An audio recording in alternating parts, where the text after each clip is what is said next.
Welcome YouTube to another D&D Fridays. Today we'll be taking a look at the Alchemist subclass and just taking a look at why it might be one of the weaker Artificer classes and just our thoughts about that class. But before we get to that, don't forget to subscribe, hit that notification button, and comment on down below on what you thought of the Alchemist subclass and the Artificer in general. Without further ado, let's get to it. Okay. So the art. So when it comes to the alchemist, the first thing that comes to mind is this mad scientist sort of vibe.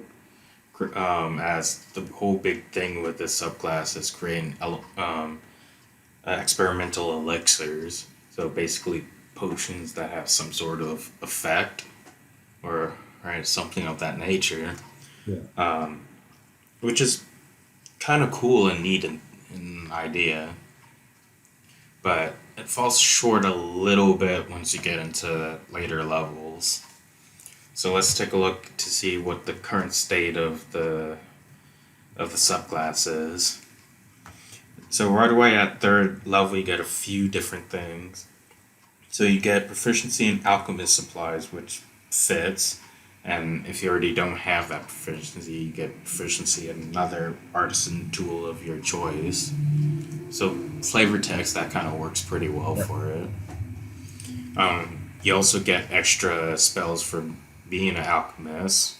So healing word, ray of sickness, flaming sphere, things of that nature. Kind of driving home this whole focus on fire, acid, poison, and healing.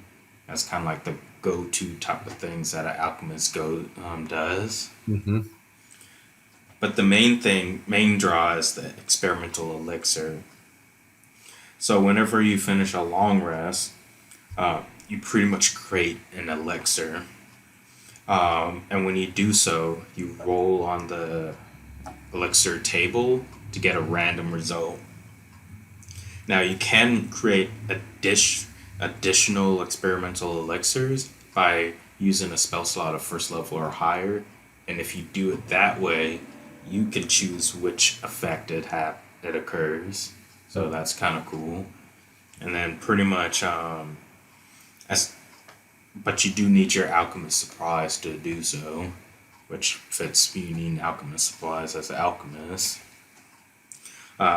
So any elixirs last until they're either drunk or your next long rest. Now, you can drink it, you can hand it off to one of your party members to drink it, an ally, whatever. Any creature can drink it and really procure those effects. So there's 6 different elixir effects. So the first one is pretty much the drinker regains 2d4 plus your int modifier in healing. Right. Swiftness, walking speed is increased by 10 feet for an hour. The third is the drinker gains a +1 bonus to AC for 10 minutes. The fourth one is boldness. The drinker can roll a d4 and add it to every attack and saving throw they make for the next minute. So pretty much a bless spell for them.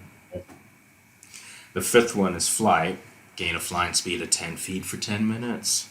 And the sixth one is transformation. The drinker's body is transformed as if it was caused by the alter self spell.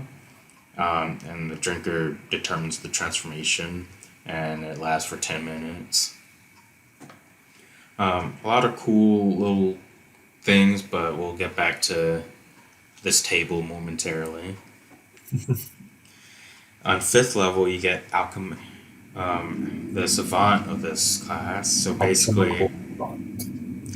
basically, whenever you cast a supply or a spell using your alchemist supplies, and that spell either restores HP or it deals acid, fire, necrotic, or poison damage, add your intelligence bonus to it.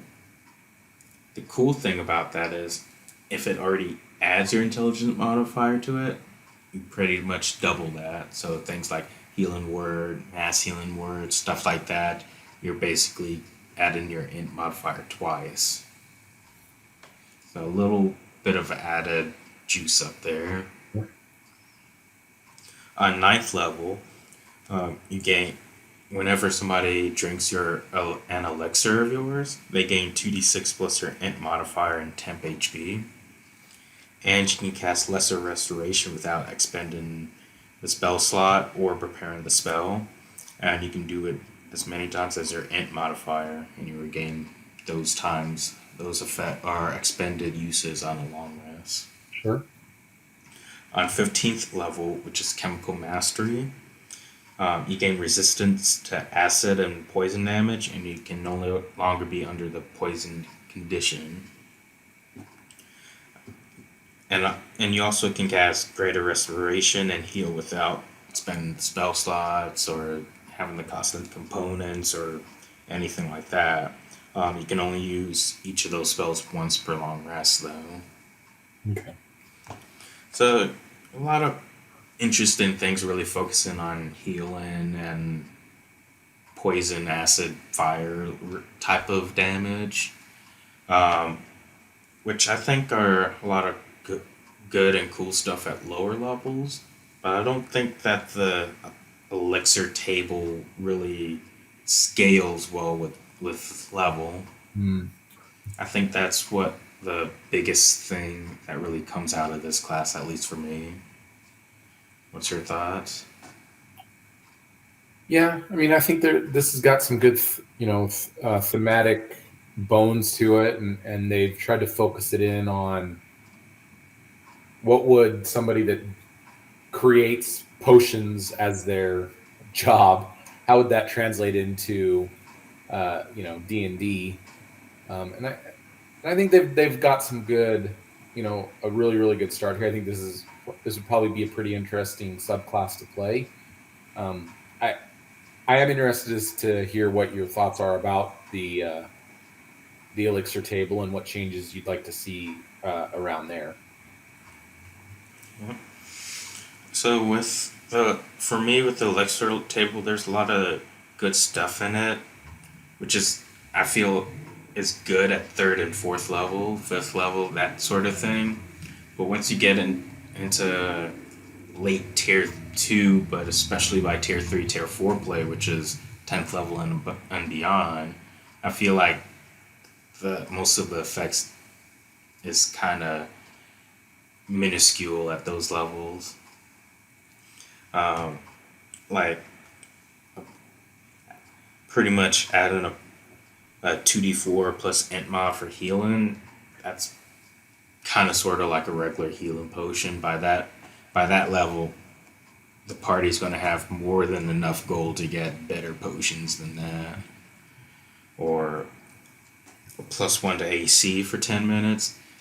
Yeah, plus one to AC is good, but at 12th level, creatures are having like plus 12s to hit and whatnot, so a plus one isn't that much of a big enough difference in your AC at that level, as opposed to third and fourth level where a lot of creatures only have like a plus five to hit or a plus six to hit or something like that. So Mhm. a plus one to AC is a lot more appealing at that level. So that's really where I think it falters a bit. So I think one of two paths can really help out this. So the first path I think is make things scale as you level, maybe like with your proficiency bonus or something like that. So maybe like with a healing potion, maybe it's like XD4 plus your int modifier, where X is your proficiency bonus, or like the AC one, it's like plus X AC, where X is your proficiency bonus. Something along that lines where it's still impactful at early levels, but it's also impactful at late levels as well without being too over the top broken. So getting a plus five essentially on AC later in the game, you you would consider that to be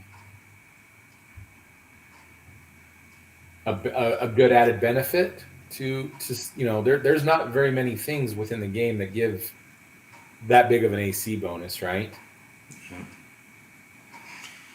And for the AC bonus, maybe it could be something that it's like a cap up to like +4 or something like that. Because you can use your spell slots to pick and choose the one that you want. Granted, it's only going to last for 10 minutes, but still.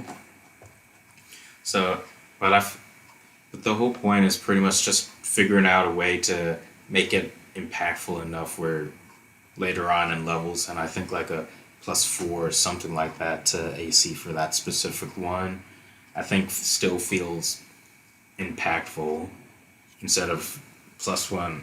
Yeah, I would rather just pick up a dagger and pick up the defensive duelist feat that gives me more AC. Right. And it carries with you the whole time, and it's not you don't have to worry about essentially provisioning out these elixirs as the artificer can make them. So scaling on the elixir table so that it's a little bit more impactful as you go up. I'd have to think through some of the changes. I like where you're headed with the proficiency bonus, right? Maybe there's some sort of formula that could be used around the proficiency bonus for each of these to make it a little bit more generic. I do think going back just a little bit, the flight elixir only gaining 10 feet for 10 minutes seems like that. Basically, if I go 10 feet straight up, well, then I've got to go 10, 10, 10, right? So I definitely think that one would benefit from a little bit of scaling too as you moved up. I think the other thing I'd like to maybe see changed here is the number of elixirs or how long they last each time that you create one, right? So each time you can make more elixirs at the end of a long rest, so they expire when they're drunk or at the end of a long rest. So it doesn't allow you to stockpile them, which I think early game makes a lot of sense. In character, you're probably not the best at making these elixirs. You're still learning. You're still trying to figure it out. And I like the fact that as you increase in level, you can be like, oh, I'm going to be more efficient with my ingredients and make 2 or 3. But I also think that they should become a little bit more potent, right? Which I think directly talks into your scaling. But I also think that they could last a little bit longer, right? So you don't have to worry about creating them every single day. Maybe they last 2 days. Maybe they last 3 days as you go up. I'd also like to see maybe an extra level in here, or add so maybe at level 6 you get 3, at level 12 you get 4, and then at level 15, 16 you would get 5 or something like that. And then you'd have the ability to use them a little bit more frequently than, have 3. Oh, I've got encounter day, at the beginning of the day, hand them out. And then after the encounters, you short your rest, you start moving on to your next room in the dungeon, the next village, whatever it is, and you have another encounter. Well, now you don't have any elixirs left to give out, right? You use them all up in that first encounter. So, Yeah. And if you happen to be in a adventuring day that has multiple encounters, let's say 3 or 4 encounters, and let's say most of them are like medium or hard encounters, you're going to really blow through your spell slots trying to recreate these potions. And the thing is, artificers are half casters, so they don't have too many spell slots comparatively to a full caster. And finding that balance between blowing spell slots on elixirs, but also keeping some of your spell slots so you can be effective in combat or exploration or something like that would be tough without somehow doing like what you were mentioning with the increase in time. Right. And maybe there's a couple of other elixirs that could be added to this table to increase the oomph of the table, right? Maybe there is a regain spell slot elixir, right? I don't know what we would call that, but and that it would be beneficial to you as somebody, because maybe you pump in a maybe you've decided that you needed to pump in a third level spell slot into one of these elixirs because it's dire straits or whatever, right? And you're like, I just need to have this prepared just in case. Well, maybe if you could hold over a couple of these, maybe the day before or whatever, you created a regain spell slot back, And it'll be up, and it regains a spell slot of half of your proficiency bonus rounded up or something like that. something like that, right? So not only is it beneficial for you, but if you've got a sorcerer or wizard or some other full caster in your party, they've got that in their back pocket as an emergency over however long the duration is for these elixirs. So I think there's definitely tweaks that could be made here and expansion of the elixir table that would, I think, give this a lot more oomph at the end of the day. Make it a little bit more powerful. We obviously don't want to go super overboard, but And I'm glad you also brought up the like creating a spell slot potion and stuff like that, because the other path I was thinking was actually expanding this list. Instead of having 6 elixirs you can create, maybe have 12 elixirs that you can create, let's say. And then on third level, you have like these 6 elixirs. Maybe on like fifth level, you open up like 2 more to 8. Ninth level, you open up to 10, and 15th level, you open up the entire 12. And maybe like each successive like 2 or 3 elixirs that you unlock with each level maybe are slightly more powerful. So you're like, I can still get something that's meh, or I can get something that's more appropriate with the level and what I'm facing and whatnot. So I think that's also an interesting option that could be explored as well. That would definitely help bring up the power of the elixir table as well. yeah, I very much agree with that. I also think that lends itself to a story arc of you getting better. Your characters getting better at building these elixirs and being able to say, oh, maybe if I combine these ingredients slightly different, I can get I can produce this new type of elixir, or I found a new recipe or whatever. And so it lets you expand a little bit. Um, Obviously, you can do some of that with homebrew and all of that kind of stuff. But it would be nice if there was some sort of base skeleton there in the subclass itself too. Yeah. And while we're on the subject of potions, I really think that at one of these levels, maybe like 5th level or 9th level, as the alchemist, I think you should be able to say you take like these handful of potions that you can get within like the DMG and whatnot. I say, okay, I can actually create those potions. Like I can create a potion of water breathing or a potion of heroism or something like that. And maybe let's say you can create up to your proficiency bonus of those things, those potions per day, or something of that nature, where it's like this is actually pretty good now. I'm creating potion items from the DMG. Yeah, I think you've got a good base idea there. I think that could become a little overpowered.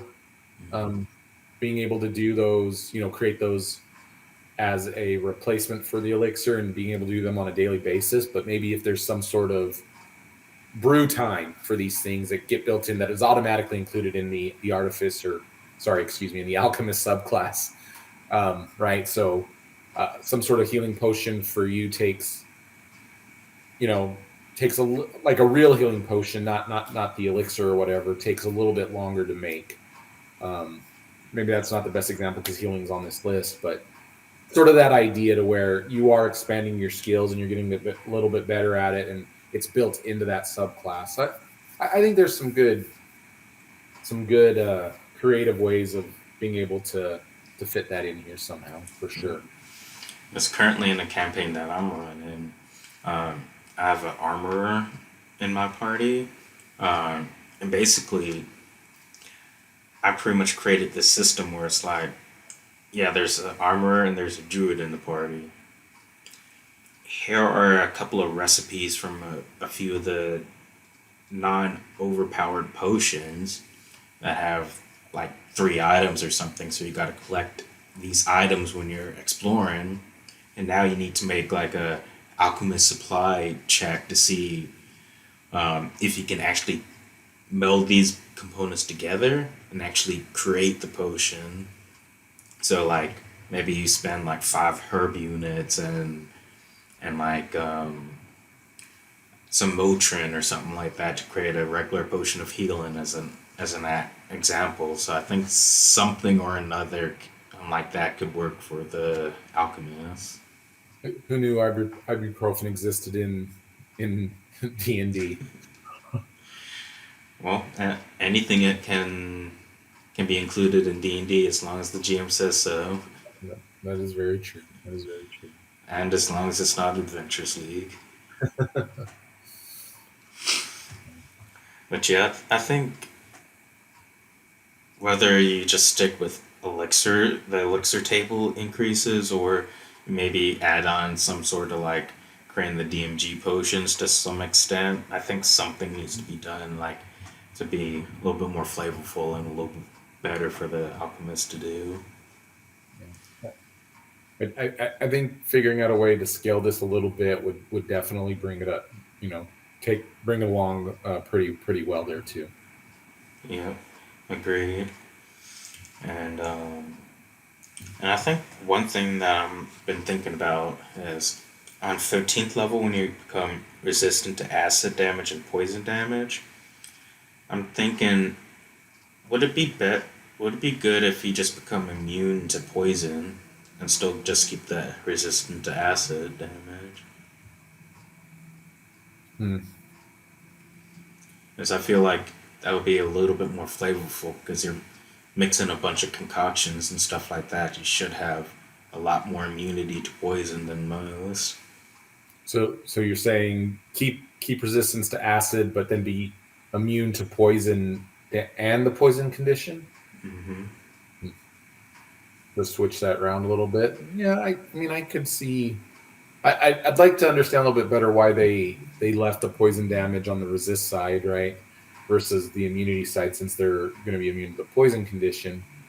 Um, but I could see, I can see your argument there that since you've been messing with chemicals and you've got those calluses, the quote unquote calluses on your fingers from making these elixirs, that you could potentially be immune to some of the poison that's excreted from the ingredients that you use. As one of my thoughts to thinking of this as well, in addition to that, is it's about that level where classes and subclasses who do get immunity to types get them around this level. Storm sorcerers get immunity to thunder and lightning on 18th level. Forge domain clerics get immunity to fire damage at 17th level. So this is right around that time frame where if you do get immunity, it's about this. It's about this level. Sure. So I feel like it's a good time to do that. Yeah, and there's a precedence to do it, from the other classes to have some sort of immunity to a damage type. So it's a good argument. Mhm. Um, and then overall, I think that would definitely help out quite a bit. Some sort of changes like that. A lot of the other stuff, I'm not sure what could possibly be done to make it better. Um, what's your thoughts on maybe like the 9th or 15th abilities? Yeah, I'd like to see on the chemical mastery. I think I'd like to see a slight tweak to how often the greater restoration or heal could be used. Um, right, you can only use it once a day. Essentially, you have to finish a long rest to be able to get it back. And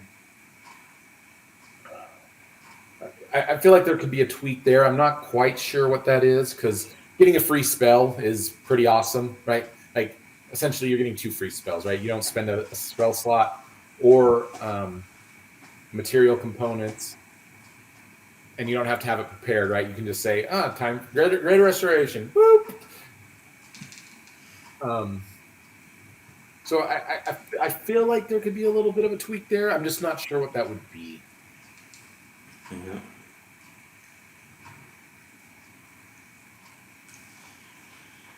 Yeah, I definitely agree there should be something else to it because chemical mastery, that's supposed to be the subclass's capstone, and it doesn't feel like it's as strong as some of the other subclass capstones out there. I mean, don't get me wrong, what you get is pretty decent, but it doesn't feel like it's super good late tier 4 level stuff. Yep. Maybe, you lose if you cast either of the two spells, you lose this feature until, you finish a long rest. So maybe the tweak would be you can cast both of them before you lose it. So you can have it go off, have both the greater restoration and the heal, or I think you can cast each one for free once each. Because it's once you cast either spell with the feature, you can't cast that spell with it again until you. I missed the word that. I missed the word that. Yeah. So great, they implemented the right with the tweak that I wanted. Perfect. Just add that word that in there, and we're good. Perfect. Glad Wizards of the Coast is listening to somebody. Now, if they will just listen to us about monks. Yeah. But all in all, I think for the most part, that's what I personally would love to see implemented with the Alchemist. Which I think at this point in the game is not a big ask. There's been so many other classes created beforehand that I think the power scaling of this should have been more or less pretty good from the get go. But anything else about the class we should talk about? No, I mean, I think as is, it would probably be a pretty interesting subclass to play, and I definitely definitely would recommend, if for those players that want to tweak it a little bit to get a little bit more out of it, have that conversation and see if our suggestions, or if you've got ones of your own, would make this subclass a little bit more powerful and fun to play for you. But I think it would be, I think it's worth maybe trying out to see how you would get along with playing this subclass. Agree. Well, that is the updates that we think should be done for the Alchemist subclass of the Artificer. Thanks for joining YouTube, and until next time, keep y'all's lives geeky. Bye, everybody.